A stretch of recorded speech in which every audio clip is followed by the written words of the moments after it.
Hello dear students, आज आप start करांगे अपना next lecture of subject basic thermal hydraulic and pneumatics. So साडा फर्स्ट टॉपिक सीगा थर्मोडायनेमिक्स की डेफिनेशन। थर्मोडायनेमिक्स दो वर्ड्स तो बने हैं। Thermo means heat, dynamic means motion. So कोई भी प्लेस जिथे हीट ट्रांसफर हो रही है from one body to another, वो थर्मोडायनेमिक्स की स्टडी है।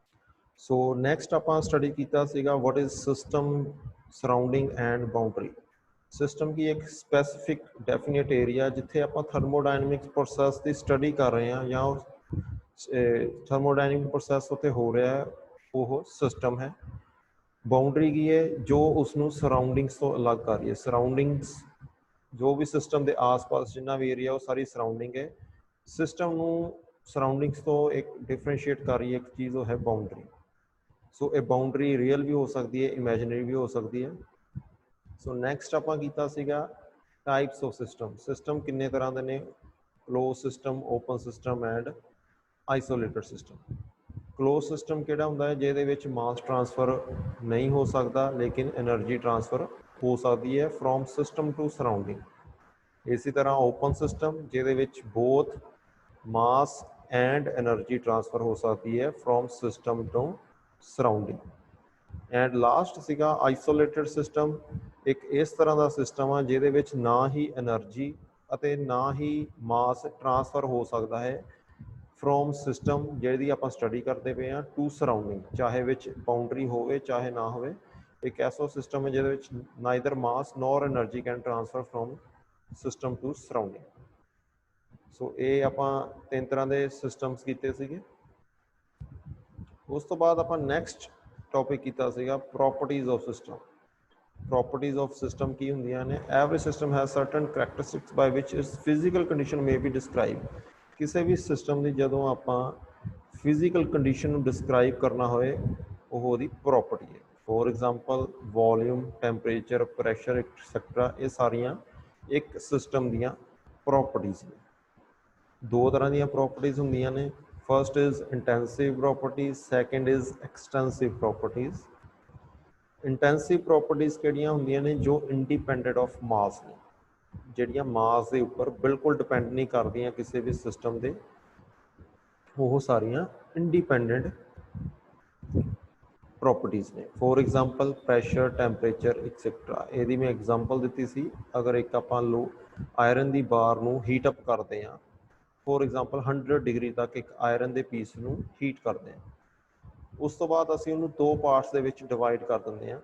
सो जो टैंपरेचर है दोनों पार्ट्स का वो सेम होएगा, वो चेंज नहीं होएगा। सो मास हाफ हो गया लेकिन जो टैंपरेचर है उसकी जो टैंपरेचर प्रॉपर्टी है वो सेम रहेगी। सो ये प्रॉपर्टी मास के उपर डिपेंड नहीं करती। सो इसनों आपां कहते हैं इंटेंसिव प्रॉपर्टी। नैक्सट सी extensive property which depend on mass. Simple, अगर आप एक सेम आयरन के पीस को 100 डिग्री तक हीटअप किया, वह एक सम स्पैसीफिक मास, सम स्पैसीफिक वॉल्यूम। लेकिन अगर आप उसने दो पार्ट्स कर दें, उस दो पार्ट्स के कट कर दें तो वह मास और वॉल्यूम रिड्यूस हो जाएगा लेकिन टैंपरेचर सेम रहेगा। सो जी वॉल्यूम, मास, एनर्जी, एंथैल्पी, एंट्रोपी, वेट एक्सैक्ट्रा, ये सारिया जिहड़ियां प्रॉपर्टीज़ हैं ये डिपेंड करदियां हैं मास पे। सो दो तरह की प्रॉपर्टीज सीगियां, इंटेंसिव एंड एक्सटेंसिव। नैक्सट आप टॉपिक किया है state of the system. At any particular moment किसी भी सिस्टम की आप प्रॉपर्टीज आइडेंटिफाई करिए वो होंगी ने उसकी स्टेट। यदि आप एक एग्जाम्पल ली सी पिस्टन सिलेंडर अरेंजमेंट के विच, at this state, at first point state there is some properties P1, V1 and T1। एक प्रैशर की वैल्यू होएगी, एक वॉल्यूम की वैल्यू होएगी, सम वैल्यू होगी टैंपरेचर की। लेकिन जदों स्टेट एक्सपैंड होया या वो सिस्टम एक्सपैंड होया, उसकी स्टेट चेंज हो गई, सैकेंड स्टेट पहुँच गई। उस टाइम पर वो प्रॉपर्टीज, उसकी स्टेट चेंज हो गई, properties P2, V2 and T2 हो गई। सो एट सम पर्टिकुलर पॉइंट किसी भी सिस्टम दी प्रॉपर्टीज जो एक स्टेट तो दूसरी स्टेट पर चल जाती है, उसको उसकी स्टेट कहते हैं। ਨੈਕਸਟ ਇਜ਼ ਪ੍ਰੋਸੈਸ, ਜੋ ਪਾਥ ਫੋਲੋ ਹੋ ਰਿਹਾ ਇੱਕ ਸਟੇਟ ਤੋਂ ਦੂਸਰੀ ਸਟੇਟ ਦੇ ਵਿੱਚ ਜਾਣ ਦੇ ਲਈ ਜੋ ਪਾਥ ਫੋਲੋ ਹੋ ਰਿਹਾ ਆ ਸਿਸਟਮ ਦੇ ਰਾਹੀਂ, ਉਸ ਨੂੰ ਆਪਾਂ ਕਹਿੰਦੇ ਆ ਪ੍ਰੋਸੈਸ। ਫੋਰ ਐਗਜ਼ਾਮਪਲ, ਕਿਸੇ ਸਿਸਟਮ ਦੀ ਫਸਟ ਸਟੇਟ ਸੀਗੀ ਐਟ ਪੁਆਇੰਟ 1, ਸੈਕੰਡ ਸਟੇਟ ਹੈ ਐਟ ਪੁਆਇੰਟ 2। ਸੋ ਜਦੋਂ ਪੁਆਇੰਟ ਫਸਟ ਤੋਂ ਪੁਆਇੰਟ ਸੈਕੰਡ ਦੇ ਵਿੱਚ ਸਟੇਟ ਚੇਂਜ ਹੋਈ ਇਕੁਇਲਿਬਰੀਅਮ ਦੇ ਵਿੱਚ, ਦੈਨ ਉਹਨੇ ਇੱਕ ਪਾਥ ਫੋਲੋ ਕੀਤਾ, that is path A and path B. So ਇਹ ਉਹਦਾ ਪ੍ਰੋਸੈਸ ਸੀ। ਸੋ ਇਹ ਆਪਾਂ ਕੱਲ ਕਰ ਚੁੱਕੇ ਸੀ, ਦੋ ਤਰ੍ਹਾਂ ਦੇ ਹੁੰਦੇ ਹਨ, ਰਿਵਰਸੀਬਲ ਪ੍ਰੋਸੈਸਿਸ ਐਂਡ ਇਰੀਵਰਸੀਬਲ ਪ੍ਰੋਸੈਸ। ਇਹ ਆਪਾਂ ਕੱਲ ਕਰ ਲਏ ਸੀਗੇ। ਸੋ ਅੱਜ ਆਪਾਂ ਨੈਕਸਟ ਟੌਪਿਕ ਕਰਨਾ ਸੀਗਾ, ਇਹ ਸੀ ਪੁਰਾਣੀ ਇੱਕ ਰਿਵੀਜ਼ਨ ਸ਼ਾਰਟ ਦੇ ਵਿੱਚ। ਅਗਰ ਤੁਸੀਂ ਕਲੀਅਰ ਕੋਈ ਤੁਹਾਡਾ ਡਾਊਟ ਹੈ ਤਾਂ ਤੁਸੀਂ ਪੁਰਾਣੀ ਵੀਡੀਓਜ਼ ਦੇਖ ਸਕਦੇ ਹੋ। ਸੋ ਅੱਜ ਆਪਣਾ ਨੈਕਸਟ ਟੌਪਿਕ ਸੀਗਾ ਥਰਮੋਡਾਇਨਮਿਕ ਇਕੁਇਲਿਬਰੀਅਮ। ਸੋ ਇਕੁਇਲਿਬਰੀਅਮ ਵਰਡ ਤੋਂ ਹੀ ਕਲੀਅਰ ਹੈ, ਜਦੋਂ ਕੋਈ ਦੋ ਚੀਜ਼ਾਂ ਇਕੁਅਲ ਹੋ ਜਾਣ। ਠੀਕ ਹੈ, ਸੋ ਕੀ ਡੈਫੀਨੇਸ਼ਨ ਹੈ? The state of thermodynamic equilibrium is said to be exist in a system if no change in any macroscopic properties and system assumed to be isolated from its surrounding। ਜਦੋਂ ਕੋਈ system ਆਪਣੀ surrounding ਤੋਂ isolated ਹੋਏ, ਯਾਨੀ ਕਿ simple, neither mass or no energy can be transferred from system to surrounding or surrounding to system, ਤੇ ਉਹਦੀਆਂ ਮਾਈਕਰੋਸਕੋਪਿਕ properties ਨਾ ਚੇਂਜ ਹੋਣ, ਤੇ ਆਪਾਂ ਇਹ ਕਹਿ ਸਕਦੇ ਹਾਂ ਕਿ ਦੋ ਸਿਸਟਮ ਆਪਸ ਦੇ ਵਿੱਚ ਥਰਮੋਡਾਇਨਮਿਕ ਇਕੁਇਲਿਬਰੀਅਮ ਦੇ ਵਿੱਚ ਨੇ। ਠੀਕ ਹੈ, ਸੋ ਦੋ ਤਰ੍ਹਾਂ ਦਾ ਤਿੰਨ ਤਰ੍ਹਾਂ ਦਾ ਇਕੁਇਲਿਬਰੀਅਮ ਹੁੰਦਾ ਹੈ। First is mechanical equilibrium, second is chemical equilibrium, and third is thermal equilibrium. So what is mechanical equilibrium? When there are no unbalanced force within the system and between the system and the surrounding, the system is said to be under mechanical equilibrium. The system is also said to be in mechanical equilibrium when the pressure throughout the system and between the system and surrounding is same. For example, ਜਦੋਂ ਇੱਕ system ਦੇ within ਕੋਈ unbalanced force ਨਹੀਂ ਹੈਗੀ, plus system and surrounding ਦੇ ਵਿੱਚ ਵੀ ਕੋਈ unbalanced force ਨਹੀਂ ਹੈਗੀ, ਦੈਨ ਅਸੀਂ ਕਹਿ ਸਕਦੇ ਹਾਂ ਕਿ ਇਹ ਸਿਸਟਮ ਐਂਡ ਸਰਾਊਂਡਿੰਗ ਮਕੈਨੀਕਲ ਇਕੁਇਲਿਬਰੀਅਮ ਦੇ ਵਿੱਚ ਨੇ। ਫੋਰ ਐਗਜ਼ਾਮਪਲ, ਅਗਰ system and surrounding the pressure same ਹੈ ਤਾਂ ਉਹ ਦੋਨੋਂ ਚੀਜ਼ਾਂ ਇੱਕ ਦੂਸਰੇ ਦੇ ਨਾਲ ਮਕੈਨੀਕਲ ਇਕੁਇਲਿਬਰੀਅਮ ਦੇ ਵਿੱਚ ਹਨ। So second C, chemical equilibrium. The state is said to be in chemical equilibrium when there are no chemical reaction going on within the system, or there is no transfer of matter from one part of system to other due to diffusion. The system are said to be in chemical equilibrium when each other when their chemical potentials are same. For example, at first state ਕੋਈ chemical reaction ਨਹੀਂ ਹੋ ਰਿਹਾ, ਇਸੇ ਤਰ੍ਹਾਂ ਦੂਸਰੀ state ਦੇ ਵਿੱਚ ਵੀ ਕੋਈ ਕੈਮੀਕਲ ਰਿਐਕਸ਼ਨ ਨਹੀਂ ਹੋ ਰਿਹਾ, ਤਾਂ ਦੋਨੋਂ ਸਟੇਟਸ ਆਪਸ ਦੇ ਵਿੱਚ ਕੈਮੀਕਲ ਇਕੁਇਲਿਬਰੀਅਮ ਦੇ ਵਿੱਚ ਨੇ, ਉਹਨਾਂ ਦੇ ਆਪਸ ਦੇ ਵਿੱਚ ਕੋਈ ਟਰਾਂਸਫਰ ਆਫ ਮੈਟਰ, ਕੋਈ ਟਰਾਂਸਫਰ ਆਫ ਮਾਸ ਨਹੀਂ ਹੋ ਰਿਹਾ, so that are in chemical equilibrium. Third is thermal equilibrium. When the system is in mechanical and chemical equilibrium and there is no spontaneous change in any of its property, the system is said to be in thermal equilibrium. ਅਗਰ ਕੋਈ system mechanical ਇਕੁਇਲਿਬਰੀਅਮ ਦੇ ਵਿੱਚ ਵੀ ਹੈ ਅਤੇ chemical ਇਕੁਇਲਿਬਰੀਅਮ ਦੇ ਵਿੱਚ ਵੀ ਹੈ, ਅਤੇ ਉਹਨਾਂ ਦੀ ਪ੍ਰੋਪਰਟੀ ਦੇ ਵਿੱਚ ਕੋਈ ਚੇਂਜ ਨਹੀਂ ਹੋ ਰਿਹਾ, only then the system is in thermal equilibrium.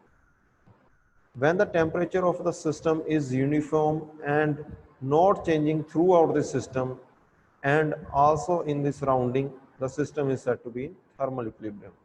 अगर system and surrounding the temperature बिल्कुल सेम है, कोई ट्रांसफर ऑफ हीट नहीं हो रही from system to surrounding and surrounding to system, then we said that system is in thermal equilibrium. Example तो ज़्यादा clear होएगा। एक आप एग्जाम्पल ले रहे हैं सिंपल दो बॉडीज ने, let us suppose that there are two bodies at different temperature. एक बॉडी का टेंपरेचर हाई है, हॉट बॉडी है, एक बॉडी है कोल्ड बॉडी। सो अगर आप इन्हों आपस जॉइन करते हैं, ठीक है, उस तो बाद फिजिकल कॉन्टैक्ट इन्हों का हो गया, दैन की होएगा, हीट ट्रांसफर होएगी। Heat always flow from high temperature to low temperature. Heat हमेशा हाई टैंपरेचर तो लो टैंपरेचर वाल जाती है। सो जो आप इन्हों कॉन्टैक्ट किया, फिजिकल कॉन्टैक्ट आपस किया, जी हॉट बॉडी है वो अपनी हीट ट्रांसफर करन लग पेगी कोल्ड बॉडी वाल। सो एक टाइम आएगा, कुछ टाइम के बाद दोनों का टैंपरेचर सेम हो जाएगा। सो जो दोनों का टैंपरेचर सेम हो गया, कोई एनर्जी, कोई मास, कोई मैटर ट्रांसफर नहीं हो रहा, so that both bodies are in thermal equilibrium. तुम देख सकते हो, फॉर एग्जांपल इस बॉडी का टैंपरेचर सी 100 डिग्री, इस बॉडी का टैंपरेचर सीगा 10 डिग्री। सो जदों हॉट बॉडी ने अपनी हीट इधर ट्रांसफर की, प्लस कोल्ड बॉडी ने भी हॉट बॉडी को कूल डाउन करने की ट्राई की, सो दोनों का टैंपरेचर एट 26 डिग्री इक्विलिब्रियम के आ गया, रूम टैंपरेचर पर आ गया। सो वो बॉडीज आपस थर्मोडायनमिक इक्विलिब्रियम के आ गई। सो ये सीगा इक्विलिब्रियम तीन तरह का, मकैनिकल, कैमिकल एंड थर्मोडायनमिक इक्विलिब्रियम। सो ये सी अज का टॉपिक। इस तो बाद कुछ इंपॉर्टेंट थ्योरेटिकल क्वेश्चंस ने जो तुसी प्रिपेयर करने ने for your exam point of view and for your assignments. Assignments मैं तुहानूं बाद दे विच दसांगा, लेकिन तुसी इन्हां दी प्रिपरेशन नाल दी नाल तैयार कर लेने ने अपने एग्जाम पॉइंट्स ऑफ व्यू ना। First question is define system, surrounding and boundary. Simple तिन्हां दी डेफिनेशन दसनी है। Second question is define state of the system. Also explain different types of system. What is system? किन्ने तरह के होंगे ने? Open, closed and isolated. वो explain करने ने सारे. Third is explain quasi-static process. ये process next lecture ਦੇ ਵਿੱਚ ਆਪਾਂ cover up ਕਰਾਂਗੇ कि what is quasi-static process. And next is define thermal equilibrium, mechanical equilibrium and thermodynamic processes. ਇਹ ਟੌਪਿਕ ਅੱਜ ਆਪਾਂ ਕੀਤੇ ਨੇ, ਇਹਨਾਂ ਦਾ ਤੁਸੀਂ ਪ੍ਰਿਪੇਅਰ ਕਰ ਲੈਣਾ ਹੈ ਸਾਰੇ ਕੁਐਸਚਨਸ ਨੂੰ।